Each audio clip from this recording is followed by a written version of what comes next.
নমস্কার বন্ধুরা, আশা করছি সকলেই ভালো আছেন যে যেখান থেকে আমার ব্লগ দেখছেন। আমিও বেশ ভালোই রয়েছি। তবে আজকে আমার ব্লগ শুরু হয়েছে সকাল সকাল, এই বলতে পারেন সকাল 9:30 থেকে শুরু হয়েছে। নিচের সমস্ত কাজ মেটানো হয়ে গেছে। আর রোদ দেখে বলতে পারেন খুব তাড়াতাড়ি আমি ওপরে চলে এসেছি। তার কারণ তোশকটাকে রোদে দেওয়াটা খুব দরকার হয়ে পড়েছে এবং সেই সঙ্গে জামাকাপড়গুলো, সব জামাকাপড়গুলো ভিজে, এগুলো শুকোচ্ছে না, রোদ না উঠলে যেটা হয় আরকি। তবে রোদটা উঠেছে, এটা খুব ভালো হয়েছে, কিন্তু এই রোদ কিছুক্ষণের জন্যই ছিল, বেশিক্ষণের জন্য নয়। তো যাই হোক, এই সময় ভিজে জামাকাপড় যত ছিল সমস্ত কিছু মেলে দিচ্ছি। আর আমি যে সময়ে ভয়েস ওভার দিচ্ছি সেই সময় একটা আওয়াজ আপনারা পাবেন।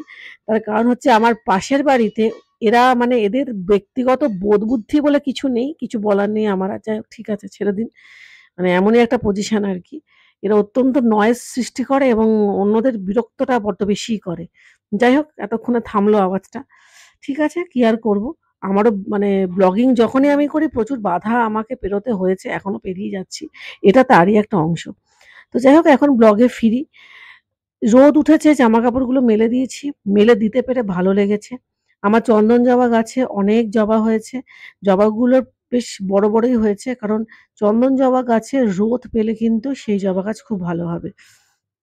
কিন্তু যেটা ব্যাপারটা হচ্ছে, যত বৃষ্টি বাড়ছে না, তত কিন্তু ফুলগুলো আস্তে, আস্তে একটু ক্ষতিগ্রস্ত হচ্ছে। ওই আরকি, অতিরিক্ত কোনো কিছুই তো ভালো নয়। তো যাই হোক, এখন ছাদের মোটামুটি সমস্ত গাছের ফুলগুলোকে তোলা হয়ে গেছে। আর আমার মেয়েরও সমস্ত জামাকাপড়গুলোকে মেলা হয়ে গেছে। প্রচুর জামাকাপড় কাচতে হয়।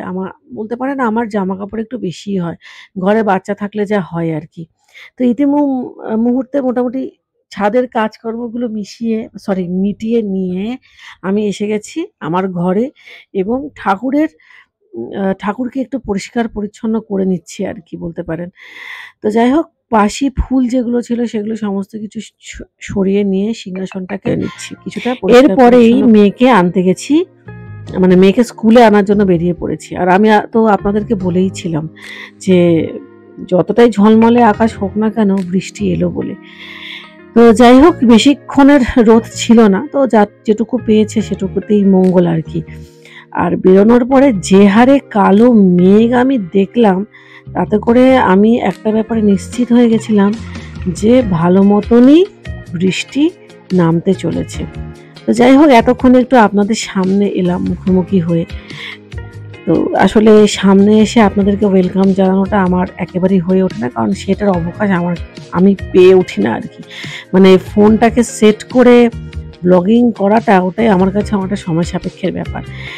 তারই মধ্যে যেটুখানি পেরেছি করেছি। আর আজকে যেহেতু রোদ উঠেছিল, সেজন্য কাজকর্মের চাপটাও একটু বেশিই ছিল।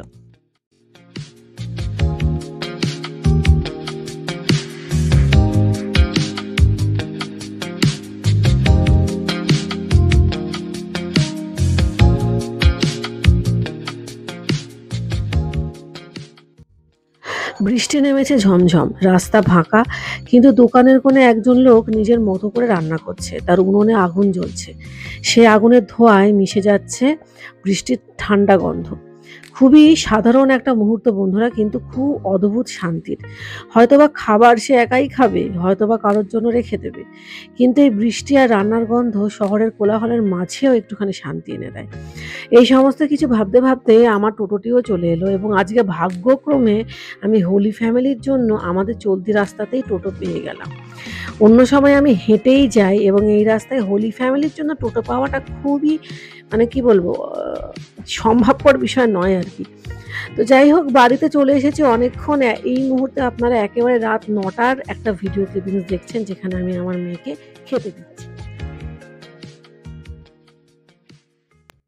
আজকে আমার ব্লগ শেষ হয়ে গেছে। এখন বাজছে রাত প্রায় 12:30।